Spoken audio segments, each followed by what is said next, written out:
आज का बेटा भी हूं, क्योंकि मैंने जो जातीय व्यवस्था है, ये सब चीजें हैं, ये मैंने देखी नहीं है, ये मैंने स्वयं झेली हैं। ये सब चीज मैंने देखी नहीं, मैंने स्वयं झेली हैं। मेरे यहाँ तो इतना भी होता था कि मुझे याद है कि हमारे यहाँ तो ईंट पर भी नहीं बढ़ने दिया जाता था। हमारे यहाँ तो हम दूसरे नल से पानी नहीं ले सकते थे। हमारे जो पानी भरने का कल होता था वो अलग होता था। वो सब हमने झेला है, इसलिए हम। फ्रेंड्स, आज मेरे साथ जो हैं भीम आर्मी के दो ऐसे जाबाज सिपाही, मेरे जो स्टूडियो है मेरा, उसी स्टूडियो में भीम आर्मी के दो जाबाज सिपाही हैं, वो आए हुए हैं मिलने के लिए, उपस्थित हैं। तो उनसे चर्चा करेंगे और जानेंगे आज भीम आर्मी के बारे में। तो ये जो मेरा पूरा ब्लॉग है, इस ब्लॉग में मैं भीम आर्मी और आज़ाद समाज पार्टी जो है उसके बारे में बात करेंगे। कई मेरे ऐसे सब्सक्राइबर हैं जो हमको कमेंट किए हैं कि भीम आर्मी ये क्या है, देश में भीम आर्मी कौन है। तो इन सब बारे में विस्तार से बात करने वाला हूं। हाय गाइस, आपका स्वागत है एक और नए ब्लॉग में। इस ब्लॉग में बात करेंगे भीम आर्मी के बारे में और जानेंगे, और आप लोग पूरा वीडियो देखिएगा। वीडियो को शुरू करने से पहले आपसे रिक्वेस्ट करूंगा कि आप चैनल पर पहली बार आए हैं तो चैनल को सब्सक्राइब कर लेना, बेल आइकन को प्रेस करना, जिससे कि आने वाली वीडियो की सूचना आपको आसानी से मिल सके। तो चलिए सीधी मुलाकात करते हैं उन मेहमानों से जो मेहमान हमारे साथ है, भीम आर्मी के हैं। आप लोगों का स्वागत है हमारे स्टूडियो में। बहुत बहुत आभार आपका। फ्रेंड्स, आप देख सकते हैं हमारे साथ जो हैं दो लोग हैं, भीम आर्मी और आज़ाद समाज पार्टी, जो माननीय आज़ाद चंद्रशेखर की पार्टी है, तो उन्हीं का एक संगठन है भीम आर्मी। तो विस्तार से बात करेंगे आज और जानेंगे अपने मेहमानों से भीम आर्मी और आज़ाद समाज पार्टी के बारे में। तो आप लोग पूरा वीडियो देखिएगा और जो भी आपको अच्छा लगे, खराब लगे, वो कमेंट करके जरूर बताइएगा। चलिएगा वीडियो को शुरू करता हूँ। आप अपना जो हमारी ऑडियंस है उसको परिचय दीजिएगा, आप तो अच्छा लगेगा। जय भीम। मेरा नाम वीरू खरे है और मैं भीम आर्मी का जिलाध्यक्ष हूँ कन्नौज से। जय भीम साथियों, मैं प्रभात गौतम, आज़ाद समाज पार्टी से जिलाध्यक्ष कन्नौज से। लोगों से पहला क्वेश्चन है हमारा, वीरू खरे जी, भीम आर्मी का जन्म कब हुआ? जो भीम आर्मी है वो अस्तित्व में आई है 2016 में।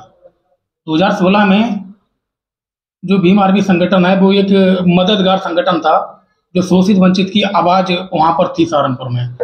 उसके बाद क्या है कि छोटमलपुर से ये बाहर जब निकली है कि सहारनपुर में कुछ कांड हुआ था जहाँ पर हमारे दलित बस्तियों में आग लगाती थी, जिसमें लगभग 17 घर जलाए गए थे। वहाँ पर हमारी जो माताएं बहनें हैं उन्हें निर्वस्त्र कर सड़कों पर घुमाया गया था। इस बात को भीम आर्मी संगठन ने विरोध किया और ईंट का जवाब पत्थर से देने का काम किया। वहाँ पर 2017 में ये उसी कांड को लेकर माननीय चंद्रशेखर आजाद जी पर रासुकाएं लगी। हमारे भीम आर्मी के लोग, जहाँ पर माननीय चंद्रशेखर आजाद जी ने लगभग 1 साल रासुका झेली और वहाँ पर जो है जेल काट कर आए। उसके बाद ये भीम आर्मी जो है ना संगठन, ये अस्तित्व में आया पूरे देश में। वर्तमान में आप भीम आर्मी के जिला अध्यक्ष हैं गुरु जी। आपको कितना समय हो गया जिला अध्यक्ष बने हुए और कितना समय हो गया जो भीम आर्मी का संगठन है इससे जुड़े हुए? मुझे भीम आर्मी संगठन में आए हुए जो है ना, हम लोग जो है माननीय चंद्रशेखर आजाद जी को 2016 से ही फॉलो कर रहे हैं, ठीक है। और फॉलो करते तो ये सोचते थे कि माननीय चंद्रशेखर आजाद जी को हम यहाँ पर कन्नौज में कैसे बुलाएं या माननीय चंद्रशेखर आजाद जी से कैसे मिला जाए। हम लोग उनके कार्य से बहुत ज़्यादा प्रभावित थे। तो हम जो प्रभात गौतम जी और हम दोनों लोग बैठते थे, इस विषय पर चर्चा भी चलाते थे। उसके बाद क्या हुआ कि प्रदेश अध्यक्ष जी सिकंदर बौद्ध जी से हम लोग मिले, उनसे फ़ोन पर बात हुई, उन्हें बुलाया गया। तब जो है ना 2018 में हम लोग जो है भीम आर्मी संगठन से जुड़े और वहाँ पर लगातार पूरे ज़िले में सिर्फ हम 2 ही लोग थे जो भीम आर्मी संगठन को कन्नौज में लाने वाले हैं। और हम लोग जो है इस पर ये सोचते थे कि भीम आर्मी संगठन से जुड़कर माननीय चंद्रशेखर आजाद जी से हम लोगों को कैसे जुड़ा जाए और कैसे मिले। हम लोग बहुत उत्साहित थे। फिर एक बार छुटमुलपुर में भाई चंद्रशेखर आजाद जी उसमें मंगटा गांव में घटना हुई थी हमारे समाज में, तो वहाँ पर हमें ये सौभाग्य प्राप्त हुआ माननीय चंद्रशेखर आजाद जी से मिलने का। हम लोग मिले और उसके बाद से हम लोगों ने पीछे मुड़ के नहीं देखा और कन्नौज में हम लोगों ने एक मजबूत संगठन को एक नई ऊंचाई देने का काम किया, संगठन को मजबूत करने का काम किया और लगातार हम लोगों ने कसम खाई है कि माननीय चंद्रशेखर आजाद जी को कमजोर नहीं होने देंगे। हमारे साथ आजाद समाज पार्टी के जिला अध्यक्ष प्रभात गौतम जी हैं और पूर्व में भीम आर्मी के उपाध्यक्ष भी रहे हैं जिला कन्नौज से। अध्यक्ष जी, आप जो हैं पहली बार आजाद जी से कब मिले थे? एडवोकेट चंद्रशेखर आजाद जी से सबसे पहले हम लोग मिले थे कानपुर में मंगटा गांव में एक घटना हुई थी, तो उसमें एडवोकेट चंद्रशेखर आजाद जी आए थे, तो हम लोगों की मुलाकात उसी टाइम एडवोकेट चंद्रशेखर आजाद जी से मुलाकात हुई थी। पहली बार जब आजाद जी आपसे मिले थे तो उस टाइम आपकी क्या बात हुई, कुछ आपको याद हो तो बताइएगा।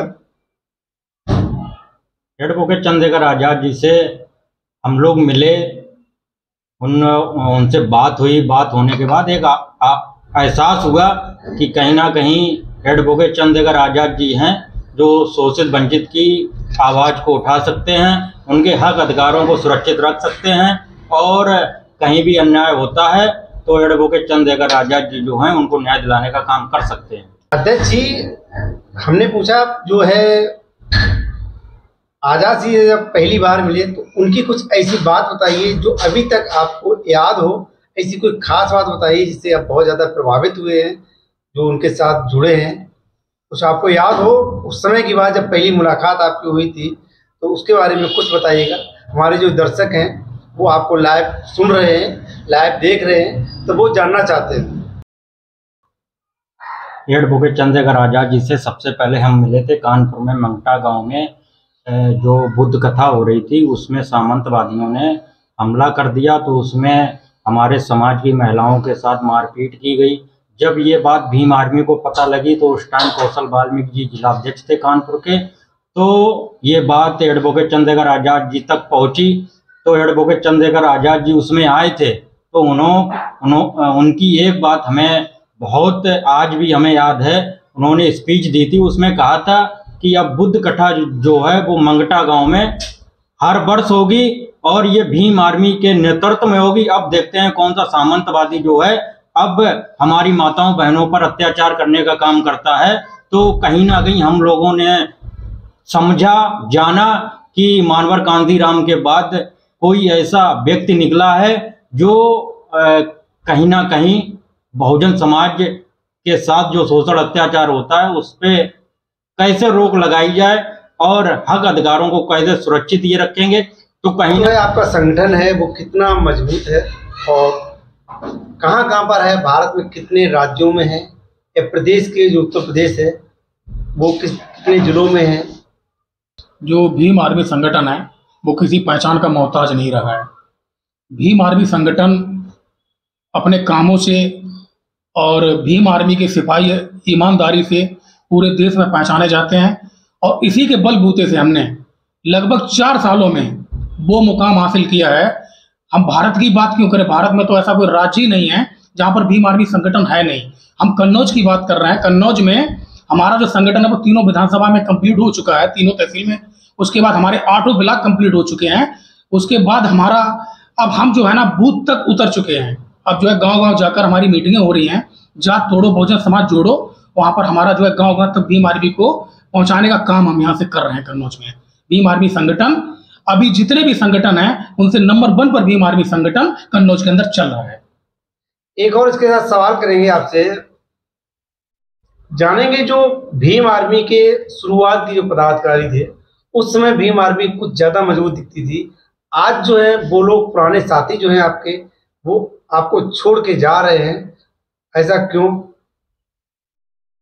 देखिए, पुराने साथी जा रहे हैं, एक राजनीति होती है समाज के लिए और एक राजनीति होती है समाज पर।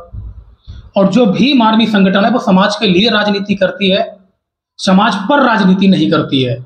और जो समाज पर राजनीति लोग करते हैं और जिनका राजनीति से चूल्हा चलता है वो लोग भीम आर्मी संगठन से नहीं है। और जो वास्तव में समाज के लिए कुछ करना चाहते हैं, समाज की आवाज बनना चाहते हैं, माननीय चंद्रशेखर आजाद जी को कंधों को मजबूत करना चाहते हैं, और जिनके अंदर 100% ईमानदारी है, वो आज भी भीम आर्मी संगठन के कंधे से कंधा मिलाकर भीम आर्मी संगठन को मजबूत करने का काम कर रहे हैं आज भी।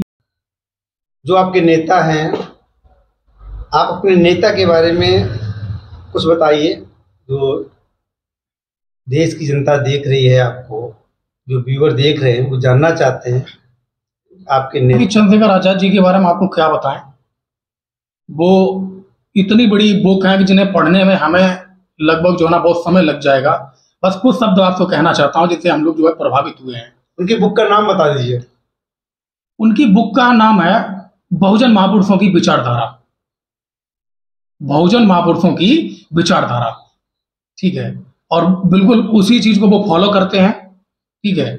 और बहुजन महापुरुषों की विचारधारा बुक का नाम क्या बताइए, कोई बुक नहीं है, ठीक है। ये विचारधारा है महापुरुषों की, जो हमने मानवर कांतीराम साहब के बाद भाई चंद्रशेखर आजाद जी में देखी है। देखिए समाज चाहता क्या है, अब राजनीति में थोड़ा चेंजेस हो गया है। अब समाज चाहता क्या है कि जो समाज के हक अधिकार भी आवाज उठाएगा। समाज के लिए वोट की राजनीति सब करने आ जाते हैं। जब चुनाव आता है तब जो है ना 15 दिन 20 दिन पहले चुनाव का समय शुरू होता है तो नेता लोग पहुंच जाते हैं समाज के बीच में जाकर। लेकिन अब समाज क्या चाहता है, अब समाज चाहता है कि जो उनके हक अधिकार की आवाज उठाएगा, उनके जो दुख मुसीबत में खड़ा होगा, ठीक है, शासन प्रशासन से जो उनकी लड़ाई लड़ेगा, जो उनकी जमीनी स्तर पर लड़ाई लड़ेगा, समाज उसी के साथ खड़ा होगा। और वो लड़ाई भीम आर्मी संगठन और आजाद समाज पार्टी खुले मंच पर लड़ रही है और जमीनी स्तर पर लड़ रही है।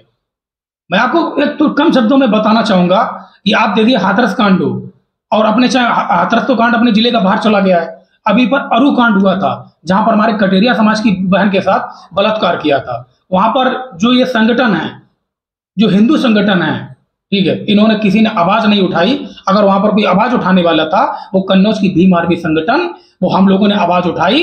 और आज जो वो आरोपी है हमारी बहन का, जो जिसने बलात्कार कर कर हमारी बहन के साथ दुष्कर्म कर कर उसे जान से मार दिया था, आज वो सलाखों के पीछे है। आज यहाँ पर भीम आर्मी संगठन इतना बड़ा ताकतवर संगठन बन रहा है, शोषित वंचित की आवाज बनने का काम भीम आर्मी संगठन कर रहा है।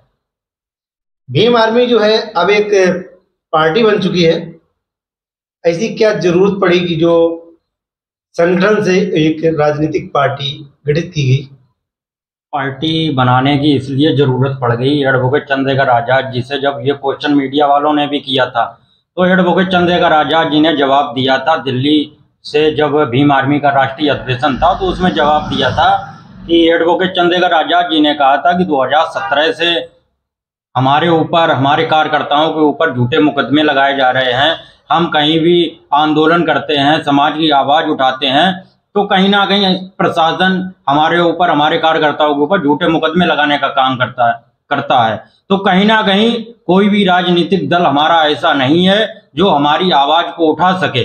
और जब तक, जैसा कि मानवर कांतीराम ने कहा था कि जब तक आपकी राजनीतिक जड़ें मजबूत नहीं होंगी, जब तक आप सत्ता के करीब नहीं पहुंच पाएंगे तो कहीं ना कहीं आपके हक अधिकारों को सुरक्षित नहीं रखा जाएगा। कहीं ना कहीं एडवोकेट चंद्रशेखर आजाद जी ने बताया कि पार्टी इसलिए जरूरी है, जब तक हम सत्ता के करीब नहीं पहुंचेंगे, सत्ता में नहीं पहुंचेंगे, तब तक हम ना तो समाज के हक अधिकारों को सुरक्षित रख सकते हैं और ना हम समाज को न्याय दिलाने का काम जो है, जिस तरीके से शोषण अत्याचार हो रहा है, उसको हम लोग नहीं रोक पाएंगे। 2024 में लोकसभा का चुनाव आ रहा है, आपकी पार्टी क्या मैदान में आएगी? नहीं, हम लोग बिल्कुल कदम लगे पड़े हुए हैं और दिन प्रतिदिन हम लोग जमीनी स्तर पर मेहनत कर रहे हैं। बूथ संगठन भी तैयार हम लोगों के हो रहे हैं, बूथ पे भी हमारा काम चल रहा है। जिस तरीके से जिस पार्टी की नींव मजबूत नहीं होती वो कभी भी पार्टी सक्सेस नहीं हो सकती। नींव का मतलब है बूथ संगठन। तो हम लोग जो हैं लगातार बूथ संगठन तैयार कर रहे हैं। और जो चुनाव की बात कर रहे हैं आप, चुनाव तो हम पहले भी लड़ चुके हैं। नगर पालिका का जो चुनाव हुआ था उसमें भी हम लोगों ने प्रतिभाग किया था, उसमें हमारे प्रत्याशी भी जीते थे। और इससे पहले जो जिला पंचायत का जो चुनाव हुआ था तो उसमें हमारे जिला पंचायत सदस्य उसमें भी जीते थे, बीडीसी प्रधान भी जीते थे। तो हम लोग उच्च स्तर की तैयारी कर रहे हैं 2024 के चुनाव के लिए और हम लोग मजबूती के साथ 2024 का चुनाव लड़ेंगे। विधानसभा का चुनाव आपके नेता जब लड़े थे तो उनकी जमानत तक जब्त हो गई थी। अब जो है अब लोकसभा में क्या हालत रहेगी, उस पर आप कुछ कहना चाहेंगे? आपने ये कहा है कि जो चुनाव भी पिछली बार लड़ा है गोरखपुर में, उसमें जमानत जब्त हो गई है। मैं आपको बताना चाहता हूँ भाई साहब, आपकी जानकारी के लिए, वहाँ से प्रथम बार हमें लगभग 8,000 प्लस वोट मिले हैं, ठीक है, गोरखपुर से। और भाई चंद्रशेखर आज़ाद जी, प्रथम चुनाव था उनका, और कोई भी संगठन, कोई भी पार्टी, उसे समय लगता है उठने में या कुछ भी करने में समय लगता है। लेकिन उसके बाद जब अभी जो चुनाव हुआ है, जो अभी चेयरमैन का चुनाव हुआ है, नगर पालिका का चुनाव हुआ है, उसमें हम आपको जानकारी के लिए आपको बताना चाहते हैं कि ये वही संगठन है, ये वही पार्टी है जिसने 170 प्लस उनके सभासद बने हैं। उसके बाद हमारे 7 नगर पालिका अध्यक्ष, उसके बाद हमारे 7 पार्षद हमारे बने हैं इसी संगठन में। जो लोग अफवाह उड़ाते हैं कि माननीय चंद्रशेखर आज़ाद जी की जमानत जब्त हुई है, अफवाह क्या, वो तो एक सच है कि जमानत जब्त हुई थी, तो आप मानते हैं? नहीं, जमानत जब्त हुई या नहीं हुई वो एक अलग बात हो गई है। मेरा क्वेश्चन है, जमानत जब्त हुई थी, ये तो आप मानते हैं? प्रथम बार देखिए चुनाव कोई लड़ता है, प्रथम बार जब चुनाव लड़ता है, पार्टी संगठन में उठने में थोड़ा समय लगता है। वहाँ की जनता ने क्या किया है या नहीं, क्या नहीं किया है, जमानत कैसे जब्त हुई या क्या नहीं हुआ है, इस पर भी सवाल उठता है कि आज हो क्या रहा है। आप देखिए, पहले अपने यहाँ पर ले लीजिए, आप कन्नौज के अंदर आप ले लीजिए कि आप यहाँ पर ऐसे कुछ स्टेट हैं, वो क्या नाम, यहाँ पर ऐसे कुछ कस्बा अपना है, जैसे कपूरपुर ले लीजिए। कपूरपुर में बीजेपी का वोट निकलता है, तो कपूरपुर में बीजेपी का वोट निकलने का क्या मतलब है, आप ये बताइए। जबकि कपूरपुर में कोई वहाँ का समर्थक ही नहीं है, फिर भी अगर ये वोट आता है तो अगर फिर भी वहां से अगर वोट पड़ रहा है तो ये सोचने वाली बात है कि कहीं ना कहीं इसमें जो है ना ईवीएम में घोटाला है। कपूरपुर में जब वोट निकलता है तो जनता वोट देती है, तभी तो निकलता है। नहीं, ये बिल्कुल आप बिल्कुल निराधार, बिल्कुल गलत है। अगर इन्हें ऐसा लगता है तो किसी एक सीट पर ये निर्धारित कर लें जहां पर ये लगते हैं कि हम मजबूत हैं, वहां पर माननीय चंद्रशेखर आज़ाद जी चुनाव लड़ेंगे और भीम आर्मी संगठन आजाद समाज पार्टी वहां से चुनाव लड़ेगी। और उसके बाद मेरी शर्त बस यही है कि वहां पर बैलेट पेपर से चुनाव करा दिया जाए। उसके बाद आप देखिए कि भीम आर्मी संगठन और आजाद समाज पार्टी ने क्या अपना वजूद हासिल यहां पर किया है, कन्नौज के अंदर या कन्नौज से बाहर भी कहीं भी। आप एक और आखिरी सवाल आपसे, जो आपके राष्ट्रीय नेता हैं वो कई बार इंटरव्यू में बोले हैं, डिबेट में बोले हैं कि मैं नेता नहीं कार्यकर्ता हूं। वो इसलिए बोले हैं कि नेता नहीं मैं कार्यकर्ता हूं। जिस दिन हमें ये लगेगा कि मैं नेता हूं, जिस दिन मुझे ये लगेगा कि मैं नेता हूं, उस दिन मैं जो है ना पब्लिक के बीच में नहीं जाऊंगा, मैं समाज के बीच में नहीं जाऊंगा। नेताओं का क्या काम क्या होता है, एसी में बैठकर हवा खाना, धूप नहीं लगने देना, ठीक है। और समाज की बात जो है ना, कहीं पर कोई भी घटना घटती है, मान लीजिए छिबरामऊ में घटती है, कन्नौज में घटती है, नेता का काम क्या है कि सोशल मीडिया पर बैठ गए कि फलानी जगह पर यह घटना घटी है, मैं इसकी निंदा करता हूं, मैं इसकी निंदा करता हूं। तो क्या लगता है कि इसकी निंदा करने से क्या समाज को न्याय मिल गया है? नहीं। वहीं पर जो भीम आर्मी संगठन है, जिसने ये कहा कि मैं नेता नहीं, आप समाज का बेटा हूं, भीम आर्मी संगठन सोशल मीडिया का प्रयोग तो करती है, लेकिन ये कहती है कि आज जो फलाने गांव में और जो छिबरामऊ में घटना घटी है, एक एग्जाम्पल दे रहा हूं कि छिबरामऊ जो घटना घटी है, मैं उसकी निंदा करता हूं और शासन प्रशासन से कहना चाहता हूं सोशल मीडिया के माध्यम से कि अगर 24 घंटे के अंदर हमारे समाज के व्यक्ति को या मेरी बहन को न्याय देने का काम ना किया गया तो 24 घंटे के भीतर कलेक्टेड में आपको भीम आर्मी संगठन और आजाद समाज पार्टी दिखाई पड़ेगी। तो नेता और बेटा में ये अंतर होता है। आप नेता है या कार्यकर्ता हैं? देखिए, मैं जो है ना पार्टी का कार्यकर्ता भी हूं और समाज का बेटा भी हूं, क्योंकि मैंने जो जातीय व्यवस्था है, ये सब चीजें हैं, ये मैंने देखी नहीं है, ये मैंने स्वयं झेली हैं। ये सब चीज मैंने देखी नहीं, मैंने स्वयं झेली हैं। मेरे यहाँ तो इतना भी होता था कि मुझे याद है कि हमारे यहाँ तो ईंट भर भी नहीं बढ़ने दिया जाता था। हमारे यहाँ तो हम दूसरे नल से पानी नहीं ले सकते थे। हमारे जो पानी भरने का कल होता था वो अलग होता था। वो सब हमने झेला है, इसलिए हम जो है ना पार्टी और संगठन के कार्यकर्ता हैं, समाज के बेटा हैं हम। और हमेशा ही मैं आपके माध्यम से बताना चाहता हूं कि मैं कार्यकर्ता बनकर अपने समाज की सेवा इसी तरीके से निरंतर करता रहूंगा।